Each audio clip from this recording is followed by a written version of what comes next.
एक भक्त हुई भारत में, दक्षिण भारत में, साउथ इंडिया में।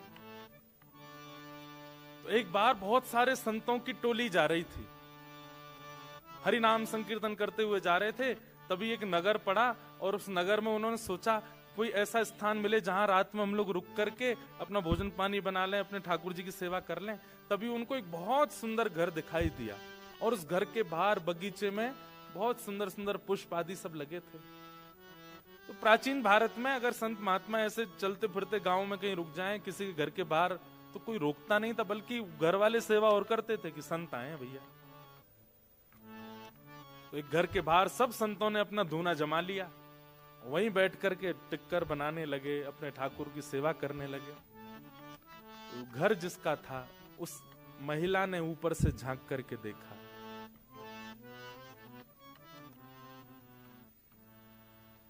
उसके नेत्र सजल हो गए कि आज मेरे द्वार पर संत आए हैं, मैं कुछ सेवा करूं।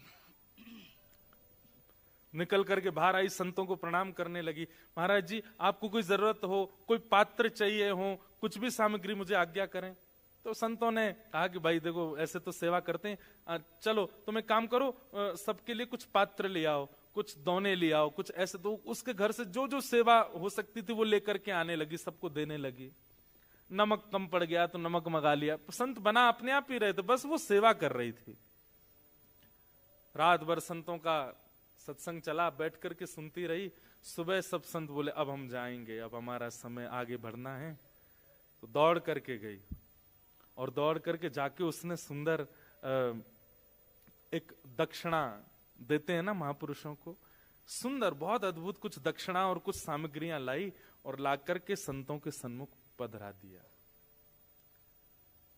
अब तो नहीं होता ऐसा, पर प्राचीन काल में संतों का ऐसा नियम होता था कि वे दक्षिणा देने वाले से पूछते जरूर थे, ये दक्षिणा कमाने का जरिया क्या है तुम्हारा, ये जो धन हमको दे रहे हो ये आता कैसे है, तुम्हारा काम क्या है, व्यापार क्या है, करते क्या हो।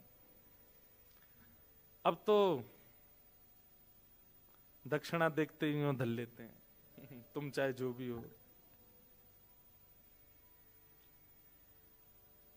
भारत में तो कई बड़े बड़े फ्रॉड लोग उस संत महापुरुषों को ऐसा बहुत सारा धन देकर के बिल्कुल अपना वो बना लेते हैं, जो अच्छा नहीं।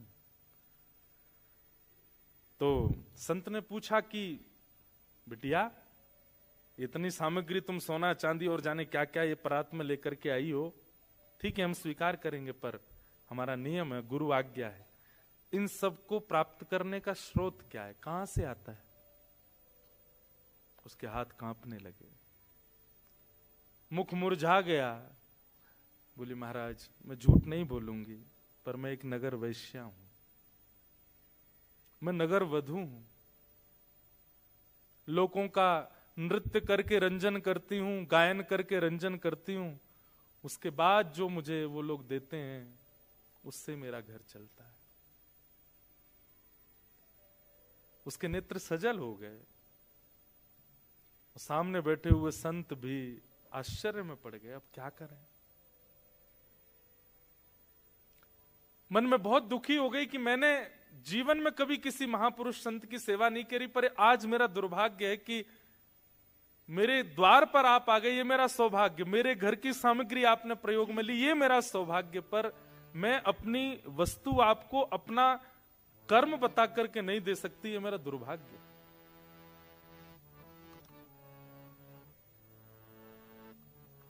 संतों ने मुंह फेर लिया, धीमे से सामग्री उठाने लगी, हाथ कांप रहे हैं, क्या करूं। आज पहली बार उसको ग्लानि हो रही है अपने ऊपर। लेकिन संत हृदय नवनीत समाना, संत का हृदय कैसा होता है, मक्खन के जैसा। जैसे मक्खन अगर गर्म चीज के पास भी रख दिया जाए पिघल जाएगा, ऐसे संत होते हैं, वो देख नहीं पाए उसके पीड़ा को। बोले इधर आओ, क्या बात है। बोले बस मैं नहीं दे सकती आपको, इसका बहुत ग्लानि है मुझे। संतों ने कहा हमने एक उपचार ढूंढा है, यदि तुम देना ही चाहती हो तो हमारी एक बात तुमको माननी पड़ेगी। क्या। वो तो बड़ी खुश हो गई, आंसू पोंछ ली, बैठ के बोले आप जो कहेंगे मैं करूंगी, मुझे बताइए।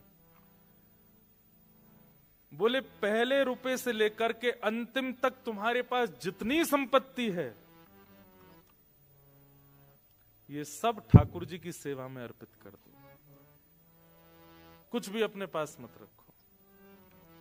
ये तुम सामग्री लेकर के आई हो, दक्षिणा हमको दे रही हो, हम इसको तो स्वीकार नहीं करेंगे, पर यह भी अगर चाहती हो कि हम लोग स्वीकार करें, तो श्री रंगनाथ भगवान का मंदिर है दक्षिण में, तिरुचिरापल्ली में। वहां रंगनाथ भगवान का अपनी संपूर्ण जीवन की कमाई से सुंदर स्वर्ण का मुकुट बना करके और ठाकुर जी को पहना दो, तो तुम्हारी ये संपत्ति स्वीकार। बोले आधी अधूरी नहीं, अब देने का मन ही हुआ है तुम्हारा और इतना भावुक हो ही रही हो, तुमको ग्लानि हो रही है ना अपने कर्म के ऊपर, अपने भाव के ऊपर। ठीक है, हम आज्ञा करते हैं, इस ग्लानि का एक ही प्रायश्चित है, अपने जीवन की सारी संपत्ति ठाकुर जी के चरणों में अर्पित करके वैष्णव हो जाओ। अब चिंता मत करना आगे अपने भोजन की, प्रसाद की, सब ठाकुर जी करेंगे, लेकिन अब जो कुछ भी है तुम्हारे पास सब अर्पित कर दो। मैं एक बात कहा करता हूं, हमारे जो ठाकुर जी है ना, इनको मैथमेटिक्स नहीं आती। ठाकुर जी की मैथ्स अच्छी नहीं है। हम बस दो ही चीज जानते हैं, क्या? पूरा पूरा दो, पूरा पूरा लो। आप कहो ठाकुर जी ये मेरी कमाई है, इसमें से इतना बेटी का, इतना बेटा का, इतना पत्नी का, इतना मेरा, इतना परिवार का, और फिर जो बचा थोड़ा सा, ये ठाकुर जी आपका। ठाकुर जी कहते हैं मेरी गणित बेकार है, मैं पूरो और पूरो यही आवे बस। ब्रजभाषा समझ रहे हैं ना? पूरो दे दे, पूरो ले जा, और कछु ना आवे मुंह पे। तो संत ने वही बात कह दी, बोले कि अब तुम एक काम करो, अपने जीवन की पूरी जो तुम्हारी संपत्ति है उससे मुकुट बनवा करके ठाकुर जी को अर्पित कर दो। उसके मन में किंचित भी भाव नहीं आया कि ये मैं कैसे कर सकती हूं। उसको तो ये लगा कि मेरे द्वारा कोई सामग्री स्वीकार की जा रही है, ये मेरे लिए बहुत बड़ी सौभाग्य की बात है। और कुछ सामग्री नहीं, पूरी सामग्री स्वीकार की जा रही है। तुरंत लग गई। बोले महाराज जी आप बताइए, जैसा आप बताएंगे वैसा मुकुट बनवाऊंगी। पूरा बनाया गया, ऐसी मणियां, ऐसे ये संपत्ति देखी गई। कितनी संपत्ति है? संपत्ति इतनी निकल करके आई महाराज उसकी। बोले इसका पूरा मुकुट बनवाओ ठाकुर जी का। अद्भुत मुकुट निर्माण हुआ। और जब तक मुकुट निर्माण का कार्य चला तब तक साधु महात्मा कहीं गए नहीं। उसी घर के बाहर जहां बैठे तो वहीं बैठ करके वो भजन संकीर्तन करते रहे। वो इतनी आनंद में कि मेरे संपूर्ण जीवन का जो भी कुछ था सब ले रहे हैं ठाकुर जी मुझसे, कुछ भी नहीं बचेगा अब मेरे पास। 50 दिन के बाद मुकुट तैयार हुआ और उसने पूरी संपत्ति, अपना घर भी बेच दिया, जमीन भी बेच दी, जो भी कुछ था कुछ नहीं बचा, शून्य है। एक परात है बस, उसमें मुकुट रखा है। और संत बोले अब इसको लेके चलो। नाचते गाते हुए एक नगर वैश्या, नगर वधू को बीच में लिए, चारों तरफ संत नाचते गाते हुए उसको लेकर के जा रहे हैं रंगनाथ मंदिर, ठाकुर जी को अर्पित कराने के लिए। उस वैश्या के समर्पण को देखकर के संत ने एक घोषणा और कर दी। क्या? बोले ये मुकुट कोई पुजारी नहीं पहनाएगा, कोई संत नहीं, तुम खुद पहनाओगी ठाकुर जी को गर्भगृह में प्रवेश करके। अब सोचिए आप, कई बार बंधुओं तन का शुद्ध होना बहुत आवश्यक नहीं होता है, पर विचारों में अगर आपकी शुद्धता है ना तो ठाकुर जी आपसे बहुत प्रसन्न है। कई लोग हैं, वो लोग दिखते बहुत साफ सुथरे हैं, वो लोग दिखते बहुत बिल्कुल क्या बोलते हैं उसको, हाइजेनिक दिखेंगे बिल्कुल महाराज, एक बाल भी इधर उधर नहीं होता उनका, ऐसे बाल काटते हैं, शर्ट वर्ट ऐसे पहनते हैं, बिल्कुल एक चीज भी ऐसी वैसी नहीं हो जाए, बहुत व्यवस्थित रहेंगे। अगर वैष्णव भी हैं, तुलसी पहनेंगे, तिलक भी बिल्कुल स्ट्रेट, किसी भी रूप में वो नहीं दिखे, पर कहीं ना कहीं मन दूषित होता है। आज वो वैश्या भले ही है, शरीर उसका अपवित्र है, पर उसका हृदय इतना पवित्र था, साधु ने कह दिया तुम ही मुकुट पहनाओगी ठाकुर जी को जाके। मंदिर के सब पुजारियों में बातें बनने लगी। बोले महात्मा का बुद्धि खराब हो गई है, बताओ एक नगर वैश्या को लेकर के आ रहे हैं और चलो ठीक है, उसकी संपत्ति से तुमने मुकुट बनवाया, ठाकुर जी को दे रहे हो, लेकिन इतना तो नहीं कहना चाहिए था कि वो जाकर के ठाकुर जी को पहना दे। और वो महात्मा इतने पहुंचे थे कि उनको कोई मना नहीं कर पा रहा था। लेकिन मैंने एक बात कही ना, ठाकुर जी परीक्षा बहुत लेते हैं। देता है कन्हाई जिसे प्रेम की दशा, देता है कन्हाई जिसे प्रेम की गा सकते हैं दशा। हो सब विधि उसकी लेता है परीक्षा, हो सब विधि उसकी लेता है परीक्षा। कभी निकट बुलाए, कभी निकट बुलाए, कभी दूरियां बढ़ाए, कभी दूरियां बढ़ाए। छलिया हाथ नहीं आए, छलिया हाथ नहीं आए, हमें श्याम ना मिला, हमें श्याम ना मिला, हमें श्याम ना मिला, हमें श्याम ना मिला। ठाकुर जी बहुत परीक्षा लेते, इसलिए एक बात याद रखना, ये 3 दिन के सत्र के बाद यदि प्रेम चित्त में प्रकट हो जाए तो एक चीज के लिए तैयार रहना, परीक्षाएं बहुत होंगी। अपनी संपूर्ण जीवन की कमाई लगा करके, मुकुट बनवा करके, अपना पूरा सर्वस्व ठाकुर जी को देने के लिए आज आ गई वो वैश्या। लेकिन मंदिर के लोग भी उससे बिल्कुल अप्रसन्न थे, सब कुछ उसके बिल्कुल विपरीत था, लेकिन फिर भी उसको मन में लग रहा था ठाकुर जी बुला रहे हैं मुझको। लेकिन जैसे ही वो द्वार पर पहुंची और भीतर प्रवेश करने लगी,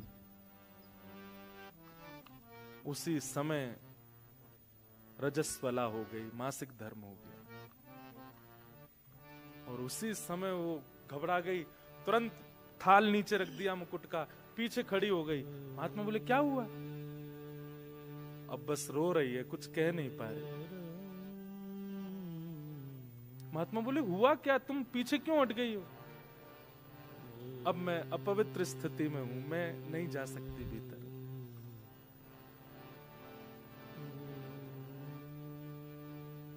उस समय महात्मा बोले इसका भाग्य कितना दुर्भाग्य है, पूरा जीवन नगर वैश्या बनकर के रही, जो धन कमाया उसमें से संतों को देने का प्रयास किया तो हम ले नहीं सकते। दूसरा निधान निकाला कि कुछ भी ना रखे, सब कुछ ठाकुर जी को दे दे।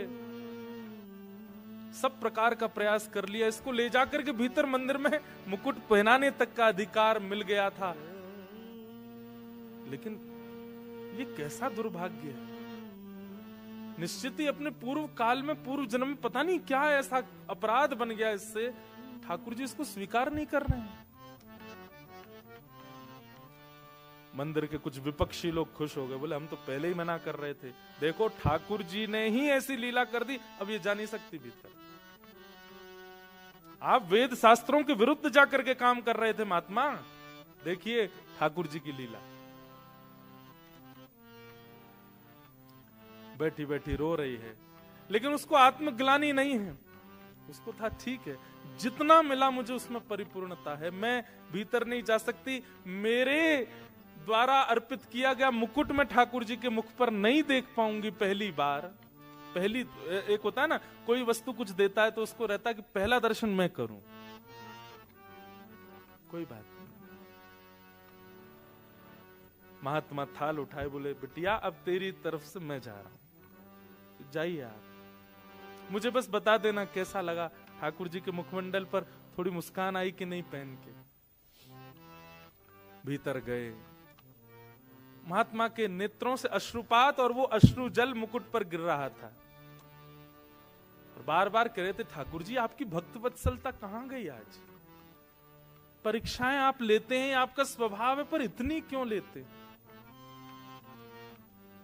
जैसे भीतर प्रवेश किया, श्रीमन नारायण भगवान के सन्मुख उसको रखा गया। मुकुट की पूजा अर्चना जैसे हुई, और अर्चना करने के बाद पूर्व का मुकुट उतार करके और द्वितीय नया मुकुट धारण कराने की परिस्थिति, जैसे ही मुकुट उठाने का प्रयास किया, खुद ही उठा के लाए महात्मा जी बाहर से, वो इतना भारी हो गया उनसे उठे ही नहीं। 2-2, 3-3, 4-4 वैष्णव लगे हैं उस मुकुट को उठाने में, लेकिन वो इतना भार धारण कर चुका है, किसी से हिल भी नहीं पाया। महात्मा बोले, भगवान मैं तो अभी उठा के लाया हूं, वो पूरे नगर कीर्तन करते हुए वैश्या लाई, अब अचानक ऐसा क्या हुआ, ये मुकुट इतना भारी? तभी देखा तो श्री रंगनाथ भगवान के नेत्रों में अश्रुपात। महात्मा जी ने कहा, तुरंत पर्दा लगाओ, कपाट बंद करो, ठाकुर जी से मुझे एकांत में कुछ चर्चा करनी है। कपाट बंद किए, तुरंत ठाकुर जी उठ करके बैठ गए, सहज हो गए। बोले, जो जो मुकुट बना के लाया है उसी को भीतर लाओ, उसी के हाथ से ही मुकुट पहनेंगे।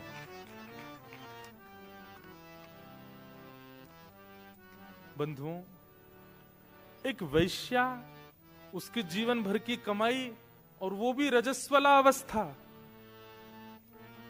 और ठाकुर जी कह रहे हैं उसी को लेके आओ, उसी के हाथ से मुकुट पहनूंगा।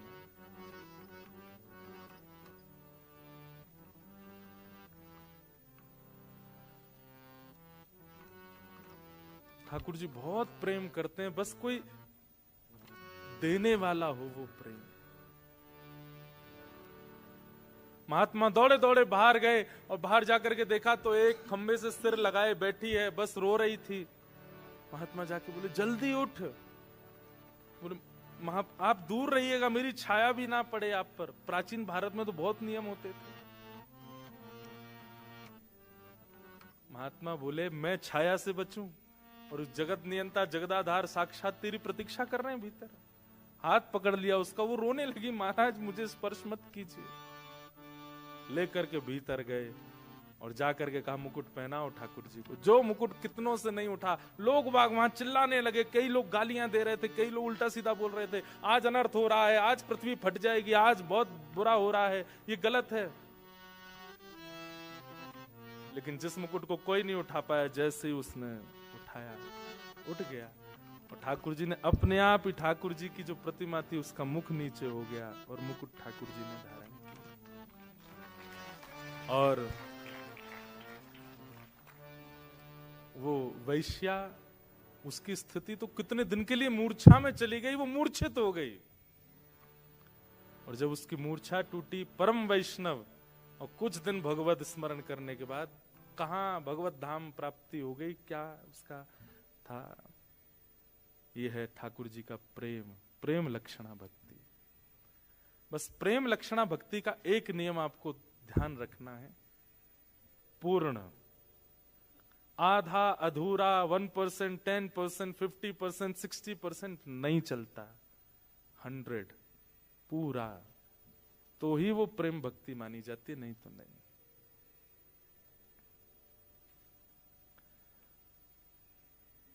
तो प्रथम भक्ति का नाम क्या है? श्रवणम। और भक्ति सुन सब रहे हैं, पर उद्देश्य क्या है आपका?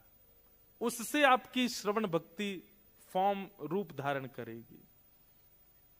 उद्देश्य पहले क्लियर कीजिए, क्यों सुन रहे हैं आप कथा, उसके पीछे कारण क्या है, और कारण से जो पथ आप चल रहे हैं, जिस साधना को आप कर रहे हैं, वो सिद्ध होगा। दूसरी भक्ति का नाम है, 8 तो बज गए हैं, नहीं भक्ति का नाम नहीं है, 8 बज गए हैं। मुझे कोई बोला महाराज जी आज वीकेंड है और आप थोड़ा समय देख लीजिएगा, लोगों को जाना होता है, कोई दिक्कत नहीं हो तो हम 10-15 मिनट और कर लें। हाँ कर सकते हैं ना, एक साथ सब बोल दो। लोग कई तो कह रहे 1 घंटा करो। थोड़ा सा बस हम 3 भक्ति के फॉर्म पूरे कर दें, क्योंकि 3 का रोज टारगेट है। तो प्रथम भक्ति श्रवणम। श्रवण भक्ति का पहला रूल क्या है? आपका उद्देश्य क्लियर होना चाहिए। आप किसी का भी प्रवचन सुन रहे हो, किसी की भी कथा सुन रहे हो, किसी के भी सत्संग में जा रहे हो,